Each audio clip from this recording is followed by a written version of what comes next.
የአብይ ጾም መጀመሪያ ክርስቶስ መውረዱን መከተል ነው መጾም ማለት። አብይ ጾምን መጾም ማለት እግዚአብሔር እኮ እኛን ለማዳን መጣ ብሎ በዚህ ተደንቆ ጾሙን መጀመር። አሁን በዘወረደ ሳምንት ማድረግ ያለብን ነገሮች አሉ። በዘወረደ ሳምንት የመጀመሪያው ማመን ማድነቅ ነው። የምናደንቀው ሰው ሆኖ ወደዚህ ዓለም የመጣበትን ምስጢር ነው። ክርስቶስ ወደዚህ ዓለም መጣ ሲባል የምታዩት ነገር አለ። ምንድን ነው የምታዩት? አንደኛ ኃጢአታችን ምን ያህል ከባድ እንደነበር ተመልከቱ። እግዚአብሔርን ከሰማይ ያስወረደ ኃጢአት ነበር የሰራነው። አንድ መልአክ የማይመልሰው ኃጢአት ነበር የሰራነው። ምን አንድ መልአክ፣ መላእክት ሁሉ ተደምረው ሊመልሱት የማይቻል ኃጢአት ነው የሰራነው። እግዚአብሔርን የሚያስወርድ ኃጢአት ሰርተን ነበር። ሁለተኛ እንደዚህ ያለነውን ደግሞ ምን ያህል እንደሚወደን ለማሳየት ነበር። የእግዚአብሔር የምሕረቱ የቸርነቱ ብዛት መጠን እንደ በደላችን መጠን አይደለም የሆነብን። ስንጠላው ወደደን፣ በልጁ ሞትም ታረቀን። ኢየሱስ ክርስቶስ ወደዚህ ዓለም በመምጣቱ የነገረን ይሄንን ነበረ። ከካህሊነቱ ይልቅ ፍቅሩ ነበር የቀደመበት። የአብይ ጾም ጉዞ ከየት ነው የሚጀመረው? ነው የአብይ ጾም ጉዞ የሚጀመረው ዘወረደ ነው። ዘወረደ ማለት ነው እሱ ዘወረደም ላይሉ ነው። ከሰማይ የወረደውን ክርስቶስን ይዘን የምንጀምረው። የአብይ ጾም መጀመሪያ ክርስቶስ መውረዱን መከተል ነው መጾም ማለት። አምላክ ሥጋ መሆኑን መከተል ነው ጾም። እንደኛ ቤተ ክርስቲያን የሚያስደንቅ ቤተ ክርስቲያን የለም። በእውነት ቤተ ክርስቲያን አንዲት ናት። ግን በመዋቅር ደረጃ በኢትዮጵያ ኦርቶዶክስ ተዋሕዶ ቤተ ክርስቲያን ያለው ስርዓት ድንቅ ነው። ይሄ የሆነው ደግሞ በታላቁ መብራታችን በቅዱስ ያሬድ ምክንያት ነው። እና ዘወረደ ብሎ የሰራልን እሱ ነው። ጾሙ ከዚህ ጀምር ተገልጦለት ነው። ሌሎቹ ዘወረደ አይሉትም፣ ሌላ ስም ነው ያለው በሌሎች አብያተ ክርስቲያናት ዘንድ። የእነሱም ድንቅ ነው። እግዚአብሔር በየስልቱ ይመለካል። ሃይማኖቱ እስካለ ድረስ ነውር የለውም። ዘወረደ ብለን የምንጀምረው እኛ ነን። ስለዚህ አብይ ጾም ከየት ነው የሚጀመረው ሲባል ከእግዚአብሔር ልጅ መውረድ ነው። አብይ ጾምን መጾም ማለት የእግዚአብሔር ልጅ እግዚአብሔር ወልድ ወደዚህ ዓለም የመጣውን መውረድ አድንቆ በዚያ ተመስጦ መኖር ነው። አሁን እየጾምን ይመስላችኋል? የመጀመሪያዎቹ ክርስቲያኖች ክርስቶስ ወደዚህ ዓለም የወረደበትን ምስጢር ለማድነቅ ብለው አብይ ጾም ሊገባ ሲል ዮርዳኖስን ተሻግረው በረሃ ሂደው 40ውን ቀን ሰንብተው የሆሳዕና ዕለት ነበር መልሰው የሚገናኙ። በሐዋርያት ዘመን የነበሩት ማለት ዳቧቸውን ቋጥረው ዮርዳኖስን ተሻግረው በረሃ ሂደው ሁሉም ለየብቻው ሆኖ የክርስቶስን ወደዚህ ዓለም መምጣት እያደነቀ ከርሞ የሆሳዕና ይገናኛል። ስለዚህ በክርስቶስ ሰው መሆን መደነቅ ነው። ዘወረደ ገባ፣ ጾም ገባ ሲባል ዘወረደ ስንል እግዚአብሔር እኮ እኛን ለማዳን መጣ ብሎ በዚህ ተደንቆ ጾሙን መጀመር ነው። እግዚአብሔር ወደዚህ ዓለም መጣ የሚለውን እንዲደንቀን መሆን ነው። ደንቆን ከጾም ነው ጥሩ ነው። እንዲደንቀን አንድ ሁለት ነገሮች እንደው ሊቃውንቱ ከተናገሩት ልንገራቸው እስቲ። እግዚአብሔር ወልድ ወደዚህ ዓለም መምጣቱን ይዘን መደነቅ እና እዚያ ጋር የምናደርገዋል። አሁን በዘወረደ ሳምንት ማድረግ ያለብን ነገሮች አሉ። በዘወረደ ሳምንት የመጀመሪያው ማመን ማድነቅ ነው። የምናደንቀው ሰው ሆኖ ወደዚህ ዓለም የመጣበትን ምስጢር ነው። ቅዱስ ዳዊት ምን ብሎ ነበር የተናገረው? አጽነነ ሰማያተ ወረደ ነው ብሎ ነው የተናገረው። የሚያስደንቅ ነገር ነው። ለምንድን ነው ሰማይን ዝቅ ዝቅ አድርጎ መጣ የሚለው? እስኪ በሉ። ሰማይን ዝቅ ዝቅ አድርጎ መጣ። አንድ የበረሃ መነኩሴ የተናገረውን ንገራቸው። ለሰው ልጅ ደግሞ ትሕትና ምንድን ነው አለ። እኔ በጣም ነው የሚደንቀኝ የዚህ መነኩሴ ንግግር ስሰማ። ለሰው ልጅ ትሕትና አይገባውም። ለሰው ልጅ የሚገባ አቅሙን ማወቅ ነው። ምክንያቱም አፈር ትሕትና የለውምና ይላል። ምክንያቱም አፈር መጀመሪያ ምን ያደርገ ነው? የወደቀ ነው። አፈር ወዴት ዝቅ ይላል? ትቢያ አይደለ? አንተ የተፈጠርከው ከምንድን ነው? ከአፈር ነው። አንተ ትሑት ልትባል አይገባም። አንተ አቅምህን ነው ማወቅ ያለብህ። ትሑት ሊባል የሚገባው ማን ነው? ክርስቶስ ካለ ማንነቱ ወደማይመጥ ነው የመጣ እሱ ነው። እኛ ሁሉ ነገር ዝቅ ብንል ይመጥነናል፣ መጠናችን ነው። ብንሰደብ መጠናችን ነው። ብንታማ መጠናችን ነው። መሬት ላይ ብንቀመጥ መጠናችን ነው። ለሱ ግን ሁሉ የማይመጥነው ነው። ሁሉ ያለው የሌለው ሆኖ ሲመጣ ነው እንጂ ትሕትና ደግሞ ሰው ምን ትሕትና አለው ይላል። አፈር ትሕትና አለው እንዴ? ሰው እኮ በነገራችን ላይ ነፍሱ ወደ ክርስቶስ እየቀረበች ስትሄድ የራሱ ባደድ ከራሱ እንትን ነው የሚወጣ። እዚህ ቅርፍት ታውቃላችሁ? የእንቁላል ቅርፍት። ከዚያ ቅርፍት መውጣት ነው የሚጀምረው። ነፍሱ ትበራለች። አሁን እኛ እኮ ትንንሽ ነገር በተነካን ቁጥር የምንበሳቸው የት ውስጥ ነው ያለነው? አሁን እዚያው ቅርፊት ውስጥ ነው። እዚያው ቅርፊት ውስጥ ስለሆን መንደፋደፍ ነው እዚያው ውስጥ። እንዲሁ መንፈስ ቅዱስ መቼ እንደሚፈለፍለን እግዚአብሔር ይርዳን። ሆነ እዚህ ቅርፍታችን መቼ እንደሚያወጣል እዚያውን ምንደፋድ። ሰው ነፍሱ ወደ ክርስቶስ እየተጠጋች ሲሄድ ከራሱ ማዕቀፍ ከራሱ አጥር ያወጣና ክርስቶስን እያየ መደነቅ ነው። የራሱን ነገር እየረሳ ነው። የኋላውን እየረሳ ወደፊት ምን እላለሁ ነው ያለ ቅዱስ ጳውሎስ። እረሳለሁ፣ የኋላውን እረሳዋለሁ፣ ወደፊት ነው የሚሄደው። ራሱን የሰራውን የራሱን ታሪክ እየዘነጋ አይኑ ክርስቶስ ላይ ነው የምታርፈው። ዘወረደ የሚባለው ሰማይን ዝቅ ዝቅ አድርጎት መጣ ነው። በጣም ነው የሚገርመኝ። ዝም ብላችሁ ሰማይን ዝቅ ዝቅ አድርጎ አንተ ምን ዝቅ ታደርጋለህ? ሰማይ የለ፣ ምድር የለ፣ ምን ነው ዝቅ የምታደርገው? እኔም ማለት እኮ ነው አንተ ስል በነገራችሁ ላይ ማለት ሁላችንም ምን ነው እኔ ዝቅ ማረው? ምናችን እናረጋለን? እኛ ዝቅ ያላለ ምን ኑሮን ምናችን ነው ዝቅ የሚለው? ሰማይን ዝቅ ዝቅ አረገው እኮ ያለው ምንድን ነው ቅዱስ ዳዊት የሚለው? አረ ልብ በሉ እያለ እኮ ነው። ምኑን ነው ዝቅ ዝቅ ያደረገው? ትልቅ ነገሩን እኮ ዝቅ አድርጎት መጣ ነው። ሰማይ እንጂ ስለ ሰማይን ዞ ተዚህ ወርዶ አይደለም። ሰማይ ወደዚህ ዝቅ ቢል አትደነቁ? አሁን ይህ ሰማይ ዝቅ እያለ ቢወርድ አይደጋቸው? ክርስቶስ ከዚህ በላይ የሆነ ነገር ነው ዝቅ አድርጎ ይመጣ። ልዕልናውን ዝቅ አድርጎ ምልአቱን ወስኖት ርቀቱን አግዝፎት ዝቅ አድርጎ ሰማያት ያላቸው እነዚህ ናቸው። ምልአቱ፣ ስፋቱ፣ ርቀቱ፣ መንግስቱ፣ እበዩ፣ ልዕልናው ብለው 7 ያደርጓቸዋል ሊቃውንቱ። እነዚህን ነው ዝቅ ያደረጋቸው። ንጉሥ እኮ ከድሃ ቤት ምሳ ሲበላ ብናየው አይደንቃችሁ? እፎ ቤተ ነዳይ አደረክም ምስኪን ነው። እንደ አንድ ንጉሥ እንዴት ያሉ ንጉሥ ናቸው! ቆሎ እኮ በሉ ተብለው ይደነቃል። እኔ ቤት እኮ ቅራሪ ቀመሱልኝ ተብሎ ነገ የሚፈርሰው ሰውዬ በ3ኛው ቀን ብንሄድ አፍንጫችን ይዘን የሚያስመልሰን ሰውዬ እኮ ነው ንጉሡ ነው የሚደነቅ። ክርስቶስ ዝቅ ብሎ በእኛ መንደር ሲመጣ አይገርማችሁ? የእኛን ልብስ ለብሶ እንደኛ እያለቀሰ እንደ ሕፃናት ታች ወከመ ሕፃናት በከየ እንደ ሕፃናት እያለቀሰ ሰው ታቅፎት እንዲያው ጽሑፍ እኮ ነው። ይሄ ነገር ነው ዘወረደ ጾሙ እዚህ ነው የሚጀመረው። በዚህ ስትመሰጥ ጾሙ ደስ ይላል ማለት። ይሄንን ነው ሊቃውንቱ ያደነቁት። ዘያገምሮ መካድ አግመረቶ ድንግል። ቦታ የማይወስነውን አምላክ ማን ወሰነችው አለ? ድንግል ወሰነችው። ባይል ዘይሁብ ብዕለ ኮነነ ዳይ በእንተ ሥርዓተ ትስብእት። ለሁሉ ሀብትን ባለጸጋን የሚሰጥ እሱ ሰው ስለመሆኑ ምን ሆነ አለ? ድሃ ሆነ። ከምዕባል አነ በንዴተ ዚአሁ። በሱ ድህነት እኔ ባለጸጋ እሆን ዘንድ እርሱ ስለ እኔ ድሃ ሆነ። ቦታ የማይችለው አምላክ እርሱ አንዲት ድንግል ታቀፈችው። ነሳይኩ አርአያሁ ወያቀብክዎ። እሱ መልኩን ሰጠኝ እኔ ግን አልጠበቅኩትም ነበር አለ። ነሳ ስጋዬን የኔን ስጋ ለብሶ መጣ። ወረሰየው ለስጋዬ ዘይመውት። የኔን ስጋ የማይሞት የማይፈርስ የማይበሰብስ አደረገው ይላል ቅዱስ ጎርጎርዮስ ሃይማኖተ አበው ምዕራፍ 61 ቁጥር 34 ላይ ሲናገር። ይሄ ነው የሚያስደንቅ። ቦታ የማይችለው ጌታ በአንዲት እዚህ ታገሰ ለተጸንሶ ይለዋል ቅዱስ ቄርሎስ። ቦታ የማይችለው አምላክ ከእናቱ ሆድ 9 ወር ከ5 ቀን ታግሶ በቅታው ቁጭ ሲል ያድንቃል፣ ያስደንቃል። እናቱም ትደንቀናለች፣ እሱም ያስደንቀናል። ከርሰ ድንግል አቤ ወተለዓለም ሰረገላ ኪሩቤል ወተሰባህም ሱራፌል ይላል አባ ጊዮርጊስ። የእመቤታችን የቅድስት ድንግል ማርያም ማኅፀን ከኪሩቤል ሰረገላ በለጠ፣ ከፍ ከፍ አለ፣ ሱራፌልንም ላቃቸው ይላል። እንዴት ያለ ማኅፀን ነው! የእሱ መውረድ የእሷ መወሰድ የሚያስደንቅ። ቅዱስ ዮሐንስ አፈወርቅ እንዴት እንደሚል ደግሞ ምንተ እብል ወምንተ እነብብ እስመ ብሎ የመዋዕል ኮነ ሕፃነ። ቀዳማዊ እርሱ ሕፃን ሆኖ ታይቷልና ምን ልናገር እችላለሁ? ዘይነብር ዲበ መንበር ልዑል ወዘይትሊዓለም ሰማየ ሰማያት። ከሰማያት በላይ ባለ ሰማይ የሚኖር እርሱ ተወዴ ውስጥ ተጎል፣ በበረት ውስጥ እሱ ተጣለ። ስለዚህ ነገር ምን እናገራለሁ ይላል። ዘይትገሰጽ የማይያዝ እሱ፣ ዘይንበለ ሥጋ የሌለው እሱ ተገሰ በእደ ምድራውያን፣ በምድራውያን እጅ ተዳሰሰ እርሱ። ለዘይመትር ማይሰራ ኃጢአት ጠብለልዎ በአጽርቅት ታድገለከ ኃጢአትከ ታድገለኪ ኃጢአትኪ እያለ የኃጢአትን ማሰሪያ የሚቆርጠውን በጨርቅ ተጠቀለሉት። ከማያልብሶ ለዘማሰነ ክብሩ ሀበ ክብሩ የጠፋ አዳምን ክብሩን ያለብሰው ዘንድ ወለዘ ጠፋ ስባቲሁ ያልብሶ ስባተ። ጌትነቱ የተወሰደበትን አዳምን ጌትነትን ይሰጠው ዘንድ እርሱ ሰው ሆነ። ወለትይር ተቃል ይክሰቶ በየራ መድኃኒት። አዳም ከእኛ እንዳንዱ ሆነ ብሎ በምጸት ቃል የተናገረውን መሬት አንተ ወትገብ ውስተ መሬት ያለውን ያንን ሥጋ በባሕሪ አምላክነት ይገልጠው ዘንድ እርሱ ሰው ሆኖ መጥቷልና እንዲው ምን እላለሁ እንዲው ምን እናገራለሁ ይላል። ነሳ ሥጋዬ ወወሀበኒ መንፈሶ። የእሱን ሥጋ ለእኔ ወሰደ፣ የእሱን መንፈስ ደግሞ ለእኔ ሰጠኝ። ወወሀብኩ ሥጋዬ፣ የኔን ሥጋ ለተዋህዶ ሰጠሁት። ወነሳይክዎ መልሼ ቆረብኩት። ይሄንን አድርገልኝ። ወዘገብኩ ረብሐ ሕይወት፣ ብዙ ብዕል ክብርን፣ ጸጋን፣ የዘላለም ሕይወትን አገኘሁ ብሎ ይነገራል። ይሄን ነው ማድረግ። ቅዱስ ኤፍሬም ደግሞ እንዲህ ይናገራል። ሃይማኖተ አበው ቅዱስ ዮሐንስ አፈወርቅ ሃይማኖተ አበው ምዕራፍ 67 ቁጥር 17 ላይ ነው የተናገረው። ይሄን ቅዱስ ኤፍሬም እንዲህ ይላል።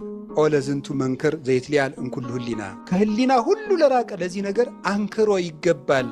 ብእሲት ምድራዊት ወለደቶ ለእግዚአብሔር ቃል ዘኮነ ሰባ። ምድራዊት ሴት እመቤታችን ሰው የሆነ ቃልን እርሷ ወለደችው። ድንግል ወለደቶ ለገባሪሃ፣ ድንግል ማርያም ፈጣሪዋን ወለደችው። ወለሊሁ ፈጠረ ወላዲቶ፣ እርሱም እናቱን በጥንተ ተፈጥሮ በሐዲስ ተፈጥሮ አከናውኖ ፈጠራት። ነሳ ሥጋ እምኒሃ፣ ከእሷ ሥጋ ለበሰ። ወፈጠረነ ዳግመ አፍቅሮ ኪያነ፣ እኛን ወዶ በጥንተ ተፈጥሮ በሐዲስ ተፈጥሮ እንደገና ፈጠረን። እንዲህ ላደረገ አይደንቃችሁም? ምድራዊት ሴት አምላክን ታቅፈው ስታዩ እስቲ እግዚአብሔር ያሳያችሁ። አንበሳን በግ ታቅፋ በመንደራችሁ ብትመጣ አይደንቃችሁ? ይደንቀል እኮ።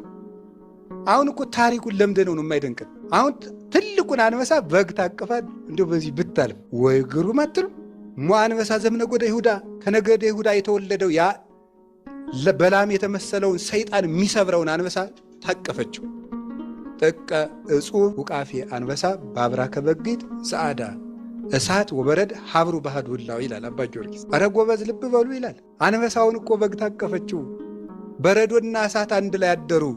አይደንቃችሁም እንዴ ይላል። ይሄ ነው የተደረገው። ቅዱስ ያዕቆብ ዘስሩግ እንዲህ ይላል ሃይማኖተ አበው ምዕራፍ 88 ቁጥር 8 ላይ ሲናገር ማለት ነው። አንከሩ ሐራ ልዑላን እለያስተርእዩ፣ በአካል የማይታዩ በግዘፍ የማይዳሰሱ መላእክት ጌታን ተወልዶ በጊዜ ሕፃናት ሲያለቅስ በሰው አካል ሲመላለስ ባዩ ጊዜ ፈጽሞ ደነቃቸው።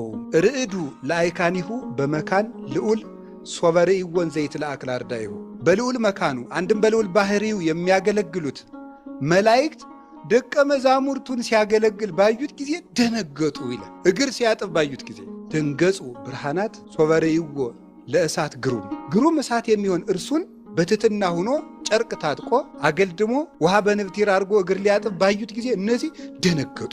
አንከሩ ወተደሙ ላይካነ አውሁ እምነ ወልድ ለዘመጻ ከመይኩን ገብረ፣ ያገለግል ዘንድ ባሪያ ሊሆን ሊገዛ ሊወጣ ሊወርድ የመጣ ወልድን ባዩት ጊዜ የአባቱ አገልጋዮች መላእክት አደነቁ ይላል። ደነገጡ፣ በመደመም ተያዙ፣ አዘኑ።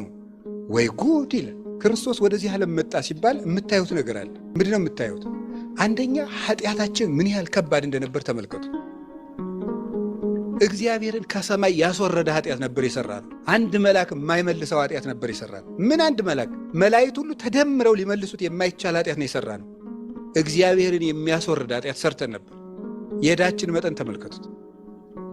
ሁለተኛ እንደዚህ ያለነውን ደግሞ ምን ያህል እንደሚወደን ለማሳየት ነበር። ርዩ መጠን አፍቀረነ እንዘ ጸሩነ ይህነ ለእግዚአብሔር ተሳሃለነ በሞተ ወልዱ። እግዚአብሔር ምን ያህል እንደወደደን ተመልከቱ አለ ቅዱስ ጳውሎስ። ጠላቶቹ ነበርን እኮ ግን ወደደን ያለ አኮ በአምጣነ ጌጋይነ ዘኮነና ሐሳበ ጸጋሁ ለእግዚአብሔር። የእግዚአብሔር የምሕረቱ የቸርነቱ ብዛት መጠን እንደ በደላችን መጠን አይደለም የሆነብን። ስንጠላው ወደደን፣ በልጁ ሞትም ታረቀን። ይውላችሁ ኢየሱስ ክርስቶስ ወደዚህ ዓለም በመምጣቱ የነገረን ይሄንን ነበረ። ከካህሊነቱ ይልቅ ፍቅሩ ነበር የቀደመበት። እንደ ግድ የለሽ ንጉሥ እና ምን ላርጋቸው ይሄን አድርጌላቸው ነበር እማይል፣ ወይም ደግሞ እንደ ደግ ንጉሥም አይደለም ክርስቶስ። ደግ ንጉሥ የተጎዳውን አገር ወይም የተጎዳውን ሰው ልኮ ከተራበ እንኩ ቀል እርዳታ ስጧቸው፣ ከተራቆቱ እንኳን አልብሷቸው፣ ቤታቸውን ገርፍ ከወሰዱ እንኳን መስሪያ ስጧቸው፣ ወራሪ ከመጣባቸው ሰራዊት ይልክላቸዋል። ክርስቶስ ግን አንዱን መልአክ ቢልከው ይችላል። ሄድና ፍተው ቢለው ይፈተዋል። ሲኦልን ሄድና በርብርሃና ቢለው፣ ሚካኤልን ቢልከው ይችላል። ገብርኤልን ቢልከው ይችላል። ሰራዊተ መላእክትን ቢልካቸው ይችላል። እሱ ብቻ አይደለም፣ ማንንም ሳይልቅ ያለበት ቦታ ሆኖ ተናግሮ አይደለም፣ ቢያስብ ራሱ ከሲኦል መውጣት እንችላለን። ይውጡ ብሎ ዝም ብሎ ቢያስብ፣ ያን ግን አላደረገው። ከካህሊነቱ ይልቅ ምኑን ማሳየት ነው የፈለገው? ፍቅሩን ማሳየት ነበር። እንደዚህ እንኳን አርጋችሁኝ እወዳችኋለሁ ማለቱ ነበር። እስኪ በሉ እንደዚህ እንኳን አርጋችሁ ይበሉ። ምን እላችኋለሁ ለማለት ነው የመጣው። እወዳችኋለሁ። ፍቅሩን ሊያሳየን ነው የመጣው። በመንግስቱ ላይ ተነስተንበት እኮ ነው። ሰርቀነው እኮ አይደለም። ሰርቀን አይደለም እኮ፣ ዋሽተን እኮ አይደለም። የሰራነው በደል እኮ በምኑ ላይ ነው የተነሳ ነው እንዴ? እናንተ አምላክ ትሆናላችሁ መባል ማንን ገልብጠው ነው አምላክ የሚሆኑት? ወጉኩ ቀሉ የዋን ምኞቶ እኮ ቀላል መስሏቸው። አምላክ ከሆነች ወይ እግዚአብሔር እኩል ናት ወይ ደግሞ እሱን ታጠፋለች ማለት ነው። በእሱ ሐሳብ በዲያብሎስ እና በሷ ይሄን እንዲወደን ለማጠየቅ ነው የመጣው። አንድ የሚያሳየን ይሄ ነው፣ የኃጢአታችን መጠን ምን ያህል ከፍ ያለ እንደሆነ። ሁለት እሱ ምን ያህል እንደወደደን። ሶስተኛ የሚያሳየው ሰው ምን ያህል ክቡር እንደሆነ፣ ሰው ምን ያህል ክቡር እንደሆነ ያሳየ። ምን ትዑቱ ሰብ ከመትስክሮ ወምን ትዑቱ ጓለ እመሕያው ከመትሃጉጾ። ሰውን ሰው ሁነ ሥጋ ለብሰህ በምሕረት ትጎበኘው ዘንድ ሰው ምንድን ነው? እንዲሁ ሰው ምንድን ነው? አንተ ሰው እንድትሆንለት ሰው ምንድን ነው? ቸርነትህ ነው እንጂ ማለት ነው። ቅዱስ ዳዊት ይህን ነበር ያለ መዝሙር 8 ላይ። ሰው ምንድን ነው? አንተን ሰው ያደረግሃል እንደው ቸርነትህ ነው እንጂ ሰው እንድትሆንለት እንደው ሰው ምንድን ነው? ሰው ክቡር። የቅዱስ ዳዊት አንክሮ ነው፣ ጥያቄም አንክሮ ሰው ምን ያህል ክቡር ቢሆን ነው አንተ መጥተህ ምን ያህል ክለት ማለት ነው? አንዱ ፍቹ የሞት ክለት። አንተ በአንተ ደም የተገዛ ሰው ምን ያህል ክቡር ቢሆን ነው እንደማለት ነው። እረ ሰው ምን ያህል ነው? ይገርማችኋል። አንድ ሰው ሀብታም ቢሆንና ምን ያህል ቢወዳችሁ ምን ሊያደርግላችሁ ይችላል? በግ ሊያርድላችሁ ይችላል። ክርስቶስ በግ አይደለም ያረደ፣ የገዛ ስጋውን ነው የሰጠን፣ የገዛ ደሙን ነው የሰጠን። ዘወረደ ማለት ይሄ ነው። እኛን ሊያድነን እንዲህ ብሎ ከሰማያት ወረደ። እንዴት እንደሄደ ተመልከቱት። ከልዑል መንበሩ መጣና የሴት ልጅ ለመሆን መጣ። በጣም ነው የሚያስደንቀው። አሁን እኛ ብሎ እናደርገዋል። የሴት ልጅ ሊሆን ነው የመጣ። ማኅፀኗ ሊያድር ጡት ፈጥሮ ጡት ይለምናል። ይገርማል እኮ። የፈጠረውን ጡት ለምኖ ይጠባል። በፈጠረው ጀልባ ለምኖ ይታዘላል። የፈጠረውን ውሃ ለምኖ ይጠጣል። ይህን የሚያደርግ እሱ ብቻ ነው። መጣና ሰው ሆነ። ከዚያ ምን አለ? እንዲሁ በእናቱ ማኅፀን መኖሩ ማ ድንቅ ነው። እሷ ንጹሕ ንጽሕት ምንም ነውር የሌለባት ነው። እሱስ ጥሩ ነው፣ ይሻላል። ተወልደ በተድላ መለኮት ብሏል ቅዱስ ያሬድ። ተወልደ በተድላ መለኮት ለመለኮቱ በሚገባ መለኮቱን በምትገልጥ በድንግል ተወለደ ማለት ለመለኮቱ ባህሪ ምልክት በምትሆነው እናት ተወለደ። ግን የሚደንቀው ከዚያ ደግሞ ወደ ከእናቱ ማኅፀን ንጹሕ ከሆነችው ነበልባላዊት ሰረገላ ከሷ ወደ የት ሄደ? ወደ ፍግ። የት ነው ያ? በረት ማለት ይገርማል። ይሄዳል። ከዚያ ወዴት ነው ሄደው? ወዴት ነው ሄደው? ጭራሽ ሰው መሆኑ ሲደንቀን ደግሞ የሰው እግር ሊያጥብ ሄደ። ይሄ እኮ ነው የሚገርም። እግር ሊያጥብ ደግሞ እንዲሁ ታጥቆ። አሁን እንዲህ አይደንቃችሁ? ምን ይደንቀናል? ምንም አይደንቀን ነው። እግር አጠበ። አንድ ጠቅላይ ሚኒስትር እግር እያጠበ በቴሌቪዥን ብናይ ኑሮ አንል ነበር። ምን እንደው ጭራሽ እግር አጥቦ ነው እንዴ? ረኛ ምን አሸረግደው ነገር። እግር ማጠብ እንዲሁ ታምር እኮ ነው። እግር ከማጠብ ደግሞ ምንድን ነው ያደረገ? በውርደት ወደ መሞት ነው ሄደው። ሰዎች የሚሞቱትን የመጨረሻውን የውርደት ሞት ወደ መሞት፣ ለእሱ ግን ክብሩን ቀልቶበታል። ልብሱን አውልቆ ወደ መሞት ሄደ። ደግሞ ልብሱን ታጥቆ እግር አጠበ ብለን ሲደንቀን ልብሱን አውልቆ ወደ መሞት እርቃኑን ወደ መሰቀል ሄደ። ከዚያ ወደ መቃብር ወረደ። እስከ የት እንደሚወርድ እያያችሁት ነው። ወደ እመቤታችን ማኅፀን ከሰማይ ወረደ ብለን እንደነቀን፣ ወደ እመቤታችን ማኅፀን ወረደ ብለን እንደነቀን። ከዚያ እሷስ ድንቅ ንጽሕት ናት። የኃጥአንን እግር አጠበ። ሄደና ደግሞ ጭራሽ ልብሱን እስካውልቆ ምራቅ እስኪተፋበት ድረስ ወረደ። ከዚያ ደግሞ ጭራሽ እስከ መቃብር ወረደ። ግን በጌትነቱ ተነሳ። ዘወረደ ማለት ይሄ ነው። ይሄንን እያሰብን የምንጾመው ጾም እንዲህ የሆነውን ጌታ ለመከተል ነው የምንጾመው። ቅጣት አይደለም ጾም። ይህ ስጋችን ለመጎሰም ምናምን ለእሱ አይደለም የምንጾመው። ይሄ ፍቅር ነው የሚያጾመን። ከቃሉ ጋር ነች እና በዚህ በዘወረደ ሳምንት ምንድነው ማድረግ ያለብን? ትሁት መሆን። ምን መሆን ያለብን? ትሁት መሆን። ትሁት መሆን አይቻልም አላልክም ቅድም ብላችሁኛል። ይሄ የሊቁ መደነቅ ነው። እሺ የቅድሙ ትህትናን የመጨረሻ እንደውም ትሁት ምናምን ነኝ ብሎ እንዳያስብ ጭራሽ አውርዶ ለመፈጥፈጥ የተመስጦ መጨረሻ ነው እንጂ ትሁት ይኮናል። እና በዚህ ከዘወረደ እስከ ቅድስት ባለው ሳምንት ሁለቱን እሁድ ነው ዛሬ አንድ ላይ እያስተማርኩት ያለ በቅድስት ቀን ማለት። ምክንያቱም ሳምንትም ሌላ ጉባኤም ነበረ፣ ያ ችግር ነው። በዘወረደ ሳምንት የምናደርገው ምንድን ነው? ኧረ ዛሬ በኋላ ማድረግ ነው፣ ችግር የለም። ሳምንቱ አልፎ ትሁት መሆን። እስኪ ትሁት መሆን በሉ። ትሁት መሆን። ዘወረደ ብሎ የሚጾም ሰው ትሁት መሆን አለበት። እንዲሁ በዘንድሮ አብይ ጾም ይህን ብናደርግ የምንመካው በምን እንመካለን? እውቀት ያለው በምን ይመካል? በማወቁ ይመካል። ዘር ያለው በምን ይመካል? በዘሩ ይመካል። የእናት አባቱን ዘር እየቆጠረ በሀገሩ በዘሩ ይመካል። መልክ ያለው በምን ይመካል? በመልኩ። አንዳንድ መልከኛ እንደውም መልኩን ሌሎች ሰዎች እንዲነግሩት ከፈለገ በደንብ ሰሞኑን ሳመድ መሰልኩ እናንተ ይላል። ምን ለማለት ይመስላችኋል? መልኩን በደንብ እንዲነግሩት፣ ኧረ እናቴ አንተ እያበራ ነው እንዲባል አይነት፣ ወይም ደግሞ በቃ እንደዚያ። እና መልክ ያለው በመልኩ ይመካል። ሀብት ያለው በሀብቱ ይመካል። ገርል ያለችው ደግሞ በምን ይመካል? በገርሉ ይመካል። በትንሹ ማለት በትንሹ። አብሶ ከኛ የባሰ ሰው ካየንማ አይጣል አይደርስም። ትህትና ማለት ምን ማለት ይመስላችኋል? ሁልጊዜ እናገረዋለን። ትህትና ማለት ራስን ከማንም ሰው በታች ማድረግ ነው። ማንም የሚለውን አረፍተ ነገር ተመልከቱት፣ እዩት። ከማንም ሰው አሁን የእጅ ፓትርያርኩን ጫማቸውን ብስም ትህትና ነው? ልክን ማወቅ ነው። ሕግ ነው ይሄ። ሲጀመር ርት ነው፣ ሕግ ነው እንጂ ትህትና አይደለም። እና ድሮስ ላልስም ነው ፓትርያርክ አባት ይመስለዋል። ይሄ ትህትና አይደለም። ኤጲስቆጶስ ለጳጳስ፣ ጳጳስ ለፓትርያርክ፣ ደቀ መዝሙር ለመምህሩ፣ ልጅ ለአባቱ የሚያደርገው ትህትና ይባላል። ትህትና የሚባለው ከኛ ለሚያንስ ሰው የምናደርገው እኛ የያዝነውን ነገር ያልያዘ ሰው ስናይ አንተ እየጾምክ ለሚበላ ሰው ትሁት ትሆናለህ ወይ ነው። እያወቅክ የማያውቅ ሰው ሲናገር ትሰማዋለህ ወይ? እሱ ነው እያወቅክ የማያውቅ ሰው። ትህትና የሚባለው እሱ ነው። ለትልቅ ሰው እየታዘዝክ ለትንሽ ሰው እምቢ አትልም ወይ? እኔ ሳዛችሁና መቸሰዝ የወንበሩ ስላለው ነው። የሆነ ደግሞ ጥንበቃን በእናንተ እይታ ተራ ሰው የሆነ ሰው ብታዙት ቢያዛችሁ እኩል ትሰማላችሁ? ሌላው ቀርቶ ስብከት፣ አሁን እኔ ስሰብክና እዚህ ደግሞ አንድ ሰው ተነስቶ ቢሰብክ እኩል ትሰማላችሁ? እኔ ትልቅ ነኝ አይደለም ጨዋታው። እኔ እንደዚህ አይነት ነገር አልልም፣ እግዚአብሔር ያውቃል እያልኩ ያለሁት እኛ በህሊናችን ምን ስለው ሰው አለ። መቼስ ከዚህ ስለተቀመጥኩ መምህር ልትሉ ትችላለን። ከዚህ ያነሰ ሰው የምትሉት በእናንተ ግምት የምትሉት ሰው አንቁሞ ዛሬ የሚያስተምረን ቢባል ዝም ብሎ አንድ የሆነ ሰው ማለት ነው ምን ትላላችሁ ነው? ይህ እኮ ነው ችግራችን። ማለት ቀድመን ሰው እንደማይረባ እንወስንበታለን። ልቡን ማን እንዳሳየን አላውቅም። ይገርማል እኮ እገሌ እስከዚህ ነው ብለን ልኩን አውጥተን ሰፍረን 80 ኪሎ 100 ኪሎ ብለን ራሳችንም እንደምረን ቀንሰን ጽፈን እንጨርሳለን። ከዚያ በኋላ አንሰማም። አንዳንድ ጊዜ ከኛ ከናቅናቸው ሰዎች እውነት ይገኛል። ሶስና ስትገደል ታውቃላችሁ። ልትገደል ተብሎ ሲፈረድ አንድ ወጣት ልጅ አይደል እኔ ከዚህ ሴት ከደሟ ንጹሕ ነኝ ያለ ከረበናቱ ሁሉ ይልቅ ዝም ብሎ ከወጣቶች ጋር ያለ አንድ ልጅ እስከዚያ ተሰምቶ የማያውቅ ልጅ ማን ነው? ዳንኤል ነው። እዚያ እኮ ነው ልዕልናው የተገለጠ። እስከዚያ ድረስ የለም። ሁሉ ሰው በሀገር ያለው ሕዝብ ሁሉ ሶስና ትገደል ትገደል ትገደል ትገደል ብሎ ወስኗል። ያ ሰው ምና እኔ ከደሟ ንጹሕ ነኝ ምንድን ነው ያሉት? እስኪ በል እንስማ።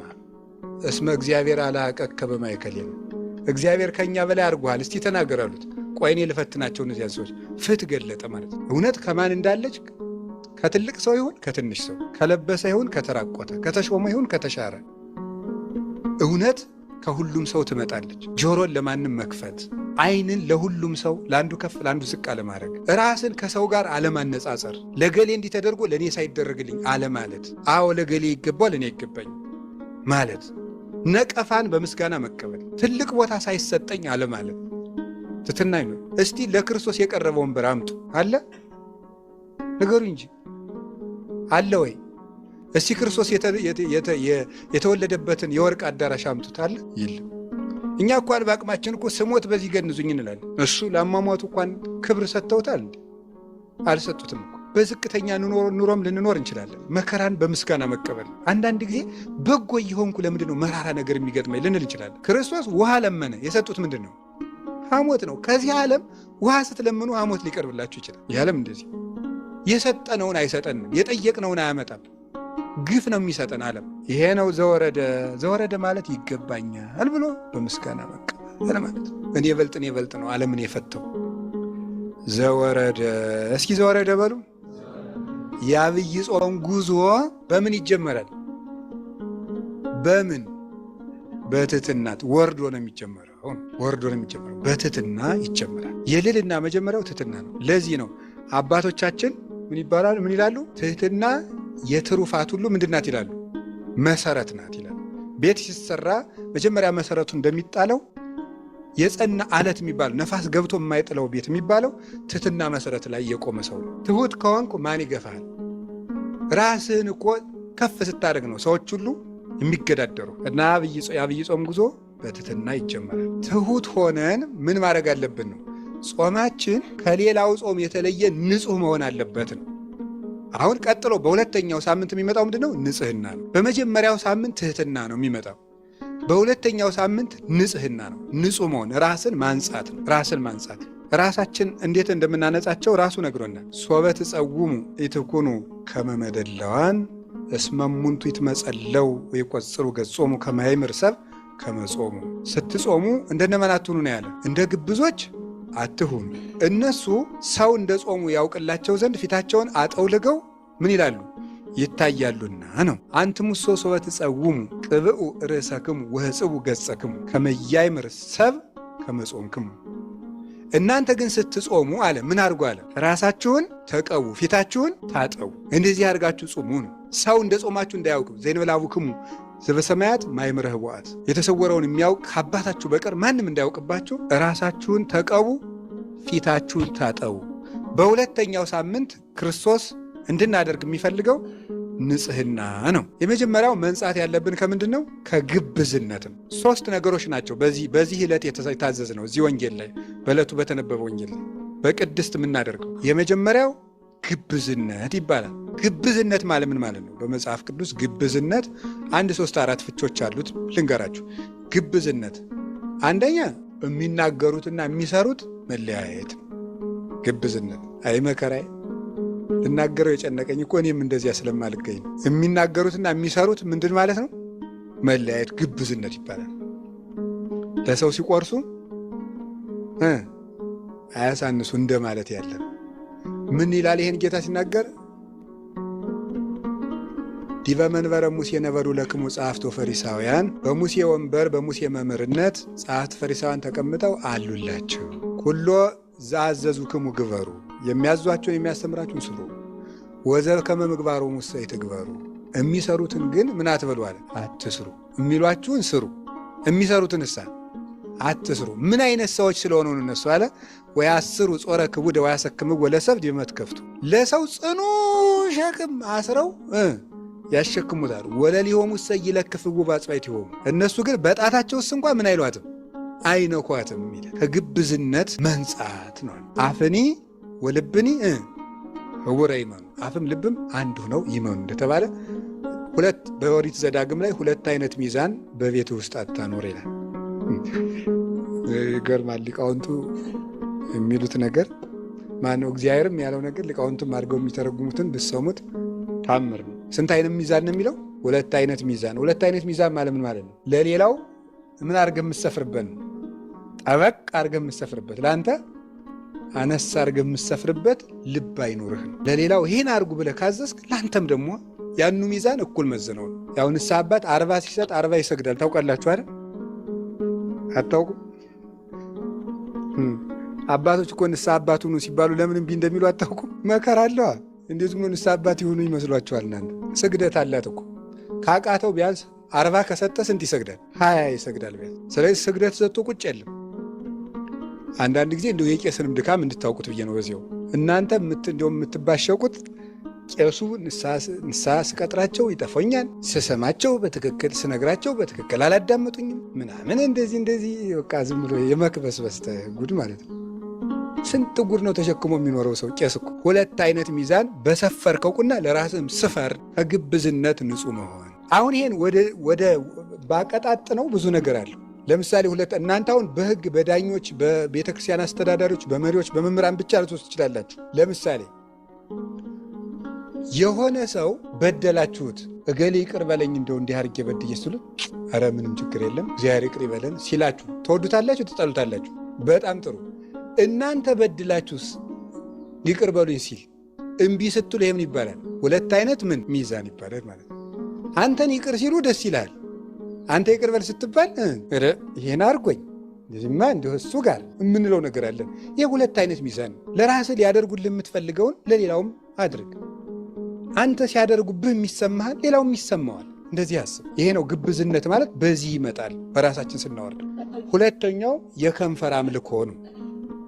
የከንፈር አምልኮ ወይም የአፍ አምልኮ ነው። ዝህ ሕዝብ በአፍሆሙ ያመልኩኒ ወበልቦሙሰ ነውሃ ይርህቁ እምኔ።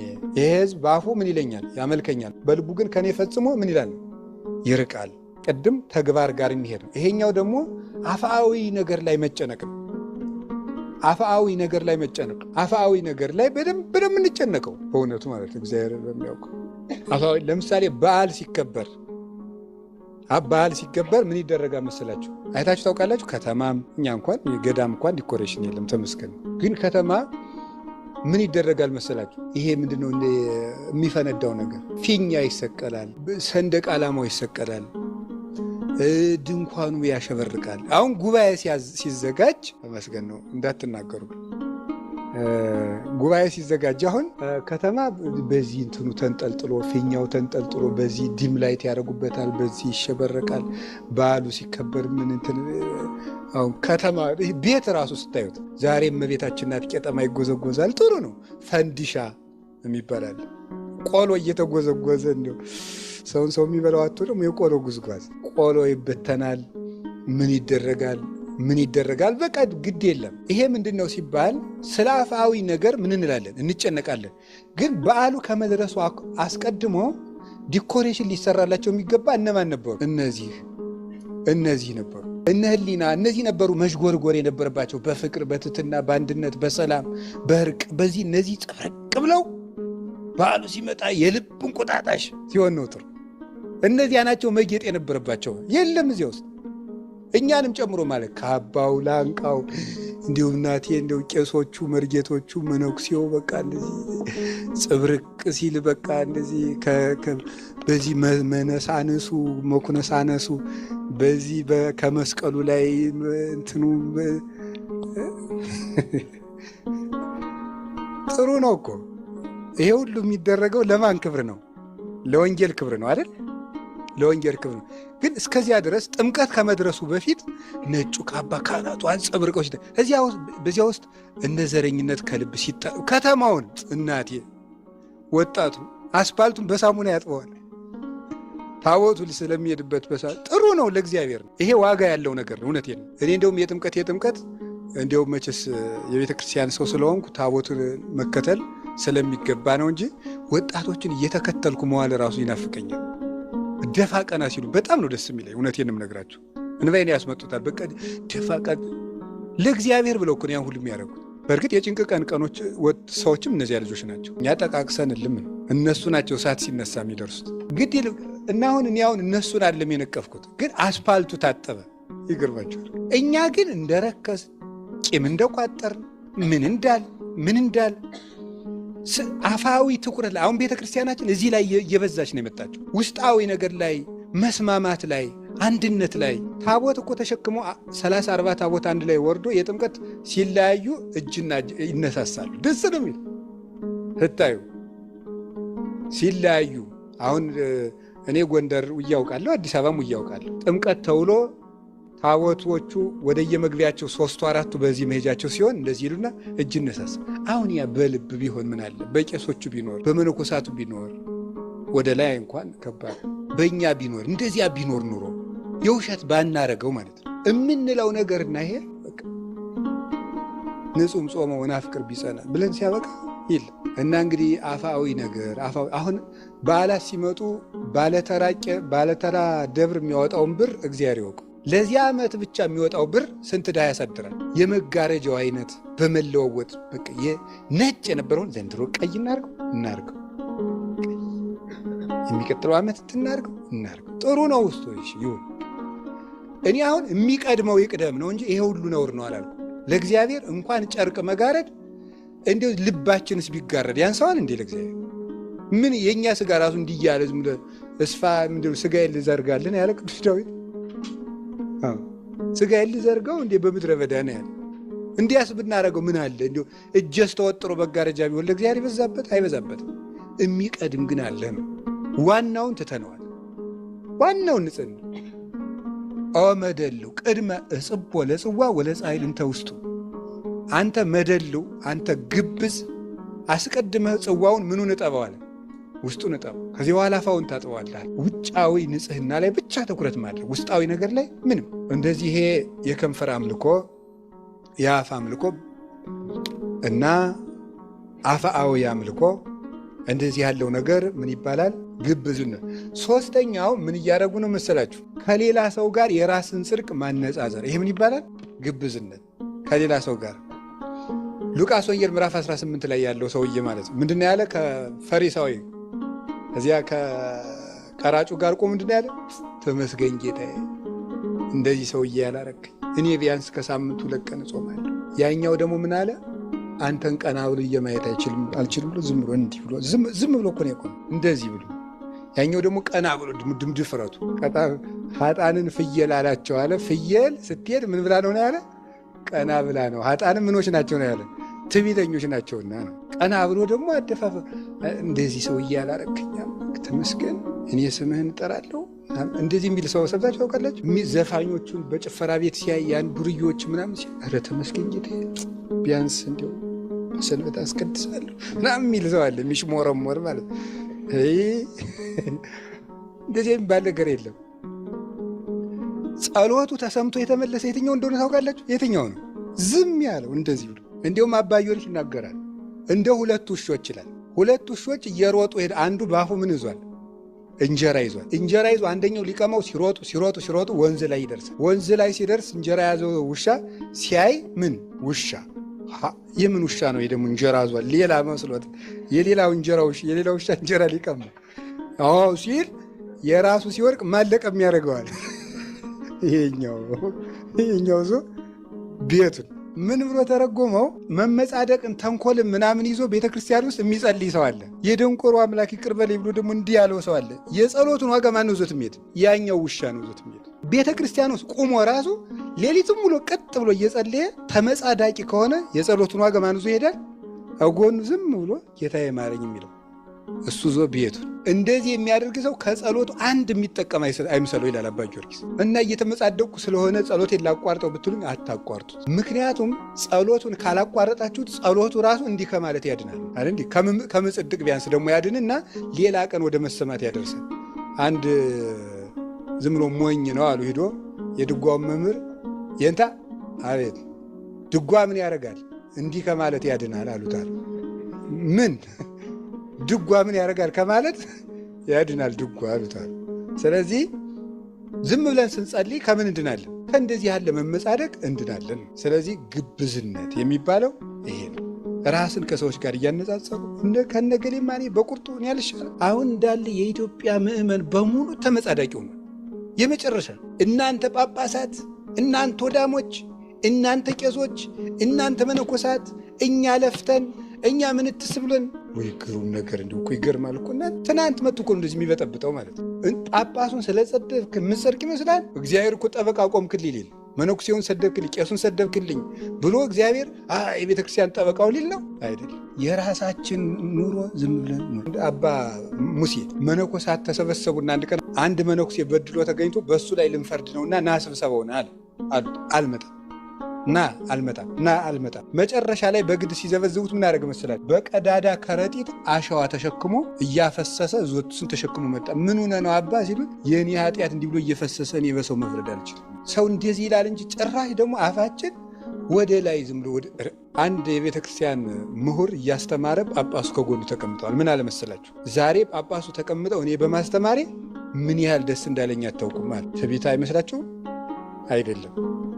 ምክንያቱም የምናገራትን እያንዳንዷን ቃል ጳጳሱ እየባረከልኝ ነውና ብሎ ነበር ያስተማረው ማለት። እንደዚህ ብሎ ነው ማሰብ የሚገባው። የክርስቶስ እንደራሴዎች እኮ ናቸው። ብድግ ብሎ ሰው ማጥረግረግ ደግሞስ ተሰዳድበን ገመናችንን አውጥተን ቤተክርስቲያን የምናድናት ይመስላችኋል? አይደለም። ሰርተን ነው ቤተክርስቲያን የምንጠብቃት። ሰርተን እንጂ ተነቃቅፈን የምንጠብቀው ነገር የለም። ስለዚህ አሁን እኔ የምነግራችሁ ምንድን ነው? ግብዝነት የራስን ኃጢአት አስቀምጦ የሰውን ኃጢአት ሲለቅሙ መዋል። እንዲያውም እንደዚህ ያለ ሰው ምን አይነት ሰው ነው ይባላል መሰላችሁ? በሰው የሚፈርድ ሰው፣ የራሱን ኃጢአት ትቶ በሰው የሚፈርድ ሰው የክርስቶስን ስልጣን የቀማ ከሃዲ፣ የክርስቶስ ተበላላጭ ወረኛ ንጉሥ ነው ማለት ነው። አብሳን ወኩሎ ኩነኔው አወፌ ወለወልድ አብ እንኳን መፍረድን ለልጁ ሰጠው ተብሎ ሳለ አንተ በሰው የምትፈርድ ከሆነ የክርስቶስን ስልጣን ቀምተሃል። የመፍረድ ስልጣን ያለው እሱ ነውና ይላል። ዜና ላይ አባቶች እንዲህ ብለው ነው የተናገሩ። ስለዚህ ከግብዝነት እግዚአብሔር ያወጣል። ሌላ ደግሞ አለ። ሌላው ደግሞ ምንድን ነው? ትልልቁን መዋጥ ትንንሹን ማጥራት። ትልልቁን መዋጥ ትንንሹን ማድረግ ማጥራት። ጻጾተ ትነጥፉ ገመለ ትውህጡ። ግመል ትውጣላችሁ መርፌ ምን ትላላችኋል? ታጠራላችኋል፣ መርፌ ትለቅማላችሁ አላቸው። ይሄ ነው አንዱ ግብዝነት የሚባለው። ትልቁን መዋጥ ማለት ምን ማለት ነው? ለምሳሌ በትንንሽ ነገሮች ምን እናደርጋለን? እንጣላለን። ትልልቅ ነገሮችን ግን ትተናቸዋል። አሳ ይበላል አይበላም? በጾም አይበላም። መልሱ ይሄ አይበላም። ቅዱስ ጳውሎስ ምንድን ነው የአሳ ስጋ ምንድን ነው ያለ? ሌላ ነው አይደል? የአሳ ጎመን አላለም። የአሳ ምንድን ነው ያለ? ስጋ ነው። ስጋ ነው፣ አይበላም። ግን ይበላል አይበላም ጉዳይ ራሱ ማምጣት። ወደ ቤተክርስቲያን የቤት ስራ ማምጣት በራሱ ስንት ጉዳይ ያላትን ቤተክርስቲያን፣ ስንት መከራ ውስጥ ያለችውን ቤተክርስቲያን ትንንሽ ጉዳዮችን ይዞ መምጣት። ጾሙ በ14 ነው የሚገባ በ15 በቃ ከጾም ከ14 12 ጀምረ ጾም ምንድን ነው በ15 በ14 እያሉ መጨቃጨቅ ራሱ ቅዱስ ሲኖዶስ የወሰነው ውሳኔ አክብሮ መቀበል አንድ። ኧረ ጾም አንሶኛል ካል ህዳር 1 ጀምረ ጾም በዚህ ነው የሚገባ። ይሄ በራሱ ግመልን መዋጥ ነው። ይሄ ቤተ ክርስቲያን የቤት ስራ ውስጥ ናት፣ መከራ ውስጥ ናት። ስደት እየተሰቃየች ነው ያለችው። በብዙ ሰዓት እየተጠበሰች ነው። አይን ያለው ሁሉ በቀይ አይኑ የሚያይ ቤተ ክርስቲያን ነው። እግር ያለው ሁሉ የሚፈጥን እሷን ለማቃጠል ለማጥፋት ነው። በዚህ ቤተ ክርስቲያን ላይ መከራ አንሷት ነው ወይ? ሐሳብ እያመጣን መከመር፣ ሐሳብ እየመጣን መከመር። ኧረ ሌላም በጣም ብዙ ነገር ነው። በቃ እንደው ዝም ብሎ እንትን የማይባል ነገር የለም። ለመክሰስ ስባት ይባላል ብሎ ሊጠይቅ ይችላል ነው። ለምሳ ብቻ ነው ሰው እኮ መከረኛው ነው። እንደው ሰው ያልገባው መከራ የለም። አሁን ይህ ሁሉ ምላችሁ ለምንድን ነው? እንደው ችግር አላጣንም፣ እባካችሁ ችግር አላጣንም። በትንሽ ነገር መጨቃጨቅ፣ ትልቅ ነገር እያለን፣ ትልልቅ ጉዳይ እያለብን፣ ትልቅ ዓላማ እያለን፣ ትልቅ ጉዞ እያለን ፊታችን ላይ ዘንዶ አፉን ከፍቶ እየጠበቀ በትንንሽ ነገሮች እየተባላን ቤቱን ማቁሰል፣ ቤቱን መፍታት ጉዳይ አጣን። እኛ እኮ መከራ ያጣን ሰዎች ነን። እኔ ማጋውን ሳየው ምን ማለት እንደሆነ ገብቷችኋል? መከራ ቸገረኝ እኮ ነው ይሄ ማለት። ሰይፍ እያለቆ ወንድሞቻችን እህቶቻችን እየታረዱ እየሞቱ ዛሬ ያየነውን ነገ እያጣ ነው። በትንሽ ነገር መጨቃጨቅ እና ይሄ ነው። አንድ ቅዱስ ጻድቅ ነው ከበረሃ አባቶች አንዱ እና ምንድነው የሚለው? ወንድምህ ቤተ ክርስቲያን ውስጥ ንባብ እያነበበ ንባብ ሲያበላሽ ስትመልሰው የሚቆጣ ከሆነ ተወው። ንባቡን አንተ ዝም ብለህ በልብህ እየመለስክ ስማ ይላል። ንባቡን እንዳይነጥብ አንተ በምን መልሰው ነው? በልብህ እየመለስክ ተወው። ዝም ብሎ እንደ ፈረስ ይጋልብበት። ያያችሁ ለፍቅር የሚከፈልን ዋጋ እያለው ቃል እግዚአብሔር እንኳን እያበላሸ ቢሆን የሚቆጣ አይነት ሰውዬ ከሆነ ምን በለው ነው? ተወው። አንተ ግን ቀለሙን በልብህ መልሰው ነው። እስከዚህ ድረስ ነው ለሰው የምንጠነቀቀው። እና ጉዳይ አድርገን መጨቃጨቅ እንትን አይባል እንትን ይሄን በለው ይሄን። እግዚአብሔር እንግዲህ ለትልቅ ነገር እንድናስብ ይርዳል። ትልቅ ነገር ነው ማየት። ሀባ አሎ ገደላ እኛ የኛ ንስርነታችን አሞራነታችን አንድ የሚሰበስበን ቅዱስ ሥጋ አለ። ያ ማን ነው? ክርስቶስ ነው። እኛ የምንሰበሰበው ስብሰባ የምንሰበሰበው ውሳኔ የምንወስነው ትልቅ ነገራችን ክርስቶስ ዙሪያ ላይ መክበብ ነው። ጥቃቅን ነገሮች ላይ አይደለም እኛ የምንከበው። እኛ የምንከበው በክርስቶስ ዙሪያ ነው። ይሄንን ያደረግን እንደሆነ ከግብዝነት እንወጣለን። ግብዝነት በጣም ብዙ ነው፣ ይብቃል። ከዚህ ንጹህ መሆን። ለምሳሌ የአይሁድን ግብዝነት ላሳያችሁ። ሰውየው እጁ እንደዚህ ብሏል፣ እንደዚህ ያለ ነው እድሜ ዘመኑ። ደግሞ አንዲቱ ደግሞ ከተፈጠረች ጀምሮ ምንድናት? ጎባጣ ቋለ እንደ መሬት የቀረበ የተሰፋች ነው። ጌታችን ሴትዮ ያደርግና ቀና በይ ያለ። ይህቺ ሴትዮ ደስታ አስቡት። ከተወለደች ጀምሮ ጎባጣ ስትልና ሀሰበችው ሮጣ ስትደርስ ሰርታ ስትበላ ተመልከቱ። ያችን የታሰረች ፈታ መጥተው ምን እንዳሉ ሰምታችኋል? ሰንበት ነው ዛሬ። እንዲሁ እኮ ታምር እኮ ነው። ቁጭ ብላችሁ ዝም ብላችሁ አስቡት ማለት ነው። የሰው የእድሜ ዘመን ማሰሪያ ሲፈታ በሰንበቱ እንዴት ትፈታል? ሰውየው እንዲህ ብሎ የኖረ ነው። እጅን ዘርጋረው እንዲህ ያለ አብረው መደስ ሲገባ ሰንበት ነው። የአይሁድ ነገር መቼስ ዛሬም እኮ ስትሄዱ እኮ ያስቃል። ስልክ ለምሳሌ በሰንበት አይደውሉም ዛሬም እስራኤል ውስጥ። ለምን? ሰንበት ነው። እንደዚህ መነካካት ማለት 09 ምናምን ሲነካኩ ሰንበት እንዳይሻል ማለት እና ስልኩን በኪሱ ይዝና ግን የሚፈልገው ሲሆን አውጣና ደውልልኝ ይላል። ይሄ ሊፍት ራሱ የፎቅ ሊፍት አለ። የፎቅ ሊፍት ላይ በሰንበት እንትን አይዘጉም ሊፍቶቹ ከራሳቸው በሲስተም እንዲሄዱ ነው የሚደረግ። ለምን? ሊፍቱን ሲያረጉ ሰንበት እንዳይሻር ማለት ነው። አቤት አቤት አቤት አቤት አቤት አቤት ጻድቃን እንደው ከተዘጋባቸው ናማ ይሄን ንከው ብለው ያስነካሉ። እንደዚህ ዛሬ እኮ ነው። ዛሬ እስራኤል ውስጥ እንደዚህ ነው የሚደረገው። መኪና አይነዱም እንዴ? መኪናማ አይነዱ። አሁን ድረስ እስራኤል ውስጥ መኪና የማይነዳበት ሰፈር አለ። በጣም የኃይለኞቹ አይሁዳውያን ሰፈር እዚያ እየነዳ ብትሄድ ወግረው ይገድሏል። አሁን የእስራኤል መንግስት ተው በቃ በዚህ ሰፈር አትንዱ ብሎ አስቆመ። እንደዚህ ያደርጋሉ። ከዚያ ስበሉ ክርስቶስን ወግሮ መግደል ግን መርፌ ማጥራት ምን መዋጥ ነው? ይሄ ግመል መዋጥ ማለት ይሄ ነው። እኛ የአብርሃም ልጆች ነን። ኧረ አብርሃም እንዲህ አላደረግም ማለት ነው። አብርሃም መንገድ ዳር ቤት ሰርቶ የወጣ የወረደውን የሚያበላ ሰው ነው። እናንተ ግን እኔን የምትገድሉ ናችሁ አላቸው። ይኸው እንደዚህ ነው። ሰንበት እንሽራለን ይላሉ፣ የሰንበትን ጌታ ይሰቅላሉ። እንደዚህ ነው። እኛም እኮ እንደዚህ ነን። ለትንንሽ ሕጎች ተጠነቃቂዎች እንላለን። የሰው ልብ ግን ወግተናል። ይህን ነው የምነግራቸው። ግብዝነት ንጹሕ መሆን። ከዚያ ምን ሆነ አድርጉ ነው ያለ? ፊታችሁን ምን በሉ ነው አጠው። ይሄ ንስሐ ግቡ ነው። ስለዚህ እንዲያው በቃ ከዚያ ፊት አንገራችሁ። ከፊታችሁ ታጠቡ በፊት የሚቀድመው ምንድን ነው? ስትጾሙ ራሳችሁን ተቀቡ አለ። ራሳችሁን ተቀቡ ማለት ራስ የተባለ ማን ነው? ልብ ነው። ቅባት የተባለ ምንድን ነው? ፍቅር ናት። ራስ ለምንድን ነው ሲባል ራስ የበላይ እንደሆነ ሕዋሳትን ሁሉ የሚመራቸው የሥነ ምግባር ሁሉ አለቃ ማን ነው? ልብ ነው። ሰው ራሱን ከተቆረጠ እዚያ በኋላ ምንም ይሞታል። ሰው ልቡ በቂም ከተበላሸ በቃ ተበላሽቷል። ከዚያ በኋላ ራስ ያለው ለዚህ ነው። አንድ ሰው የሚሞተው ራሱ ሲቆረጥ፣ ልቡ ከተበላሸ አንድ ሰው ጾሙ፣ ጸሎቱም፣ ስግደቱም፣ ምጽዋቱ ተበላሽቷል፣ ሙቷል። ሰውየው የሞተ ሕዋስ ነው ማለት ነው። ይህን ራስን ልብ አድርጉት። ሕዋሳትን ጾም፣ ጸሎት፣ ስነ ምግባር አድርጓቸው። እነዚህ ሁሉ አብረው ይወድቃሉ። ስለዚህ መጀመሪያ ልብህን አስተካክል። እሱ ደግሞ ተባለ ፍቅር ነው። ልብን ቅባት አለው። የተቀባ እንዲያምርበት ፍቅር ያለው ሰው ያምራል በእግዚአብሔር ዘንድ። የነፍስ ውበቷ ፍቅር ነው። ሰው ራሱን ተቀብቶ ፊቱን ተቀብቶ እንዲያምርበት ልቡ ፍቅር ያለው ሰው እሱ ውብ ነው። በእግዚአብሔር ፊት ያማረ ሰው ማለት እሱ ነው። ይሄ በቀረ ይሄ እንትን ቆዳ ታውቃላችሁ? ቆዳ የከብት ቆዳ አታውቁም? እና እሱ እንትን ይሄ ለመሶብ ለመታጠቂያ ለምናምን ይደረጋል አይደል? መጀመሪያ ምንድንም ያደረጉት ያደርቁታል። ያንን እንዴት ከራራ እንደሆነ ታስታውሱታላችሁ? ወግቶ እኮ ይጥላል፣ ሰብሮ ይጥላል። እርጥቡ በሬው እንዲታረድ ሲያሰጡት ነው። ይኸው እንደዚያ ከራራ የሆነ ሰው እያለ ሰው አለ፣ እንደዚያ ቆዳ ማለት ነው። ሲለፋ ግን መኝታ የሆነ ጎርባጣ፣ ለሰው ሁሉ መጎርበጥ አይገባም። እንግዲህ ፍቅር ይኑራችሁ። ልባችሁን ከምን አንጹት ነው? ከቂም አንጹት ነው። የንጽህና ሳምንት አይደል? ከዚያ በኋላ ምን አናድርግ ነው? እንዲያው ቂምም እዘን ሰንብተናል፣ ኃጢአትም ነግሶብን ሰንብቷል። በዝሙትም በሌላውም በውሸቱም በስርቆቱም በአመንዝራነቱም በዚህ ሁሉ ረክሰናል። እንዲያው ምን እናድርግ ስንለው ደግሞ ቸር አይደል እሱ? እጽቡ ገጸክሙ በምን ታጠቧልና? አሁን በንስሐ ታጠቧል ማለት ነው። ይህን ሰርቶል። በንስሐ ታጠቡ። ወለመኮነ ኃጢአትክሙ ከመላይ አጽአደወ ከመበረድ፣ ኃጢአታችሁ እንደ አለላ ቀይ ቢሆን እንደምን አነጻዋለሁ ነው ያለ።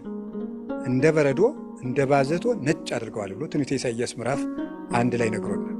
ኑ እንዋቀስ ይቤ እግዚአብሔር ኑ እንዋቀስ ይላል። ኃጢአታችሁ እንደ አለላ ቀይ ቢሆን እንደ በረዶ ነጭ አደርገዋለሁ ብሎ ተናግሯል። ስለዚህ እግዚአብሔር በንስሐ የሚምር ንስሐን የሚቀበል መፍቀር የሰው ወእግዚአ ኩሉ ፍጥረት ወመፍቀሬ ጓለሙያው ጸጋወነ እግዚኦ ሰሬታ ጣዊነ ምንለው ለዚህ ነው። ለማበስነ ለከ አው ባይምሮ አው በያይምሮ አው በተናግሮ አው በናይሰልብ አው በገቢር በመናገርም ቢሆን በመስራትም ቢሆን በእውቀት ማነስም ቢሆን በልቡና ክፋትም ቢሆን የሰውን ድካም አንተ ታውቃለህና ይቅር በለን። ጸጋወነ እግዚኦ ስሬታ ኃጢአትን ኃጣዊነ ባርከን ነው ቀድሰን ነው አግዘን ነው ወረሰን ፍጡዋን ጉዛን ወንጹሃን ምንለው ለዚህ ነው። እግዚአብሔር እንድንበድል ያውቃል። ስለዚህ ሰውነትን ካሮዬ ስነ ምግባር ለይቶ ንጹህ ማድረግ ደግሞ እስከ ዛሬ ራሳችን ከኃጢአት መለየት ካቃተን በንስሐ ታጥበን 40ውን ጾም በንጽህና እንቀበል። የአብይ ጾም ጉዞ በትሕትና ጀምሮ ወዴት ሄደ? አቤት ወደ ንጽህና። እግዚአብሔር ዝቅ የሚል ልብ ሰጥቶ ሰውነታችንን ያንጻን። ትሁት ከሆንክ ምን ትሆናለህ? ትሁት ከሆንክ ለቄሱ ዶ መናዘዝ ምንድን ነው? ቄሱም ሰው እኔም ሰው፣ እሱም ኃጢአተኛ እኔም ኃጢአተኛ ማለት ምን ነበረ? ትዕቢት ነው። ትህትና ሲኖርህ እንድትነጻ ወደ ማን ትሄዳለህ? ወደ ካህኑ ትሄዳለህ። ከካህኑ ስትናዘዝ እግዚአብሔር ያነጻሃል። ስለዚህ ብፁዓን ነዳያን በምን በመንፈስ አለ። ቀጥሎ ምንድን ነው የሚለው? ብፁዓን ምን አለ? ነዳያን። 10 የንስሐ ማዕርጋት ናቸው እዚህ ውስጥ የተቀመጡት። ይህን ስዘረዝር አሉ ብፁዓን ነዳያን አለ። በመንፈስ ነዳያን የሆኑ ሰዎች ምንድን ናቸው? ንዑዳን ክቡራን ናቸው። ራስህን ድሃ አድርገህ ራስህን ንቀህ ዝቅ ስታደርግ ወዴት ትሄዳለህ? እንዳንተ ወደሚበድለው ቄስ ልትናዘዝ ትችላለህ። ከዚያ ነዳይ ራስህን ታደርግና ሂደህ ከቄሱ ብፁዓን ምን የሚሉ እለ ይላሃው ሂደህ ደግሞ ከቄሱ ራስን ዝቅ አድርገህ ታለቅሳለህ ማለት እስመ እሙንቱ ይትፌስሑ መንፈስ ቅዱስ ትፍሲት መንፈስ ቅዱስ ይመጣና በንስሐ ያዘነውን ልባቸውን ደስ ያሰኛቸዋል ማለት። ስለዚህ ትሕትና ወደ ንጽሕና ይወስዳል ማለት ወደ ትሕትና ይወስዳል። ወደ ትሕትና ወደ ንስሐ ይወስዳል። ንስሐ ደግሞ በክርስቶስ ደም ወደ መንጻት ይወስዳል። እንግዲህ በቅድስት ዐቢይ ጾም ከትሕትና ወደ ንጽሕና ያደርሳል።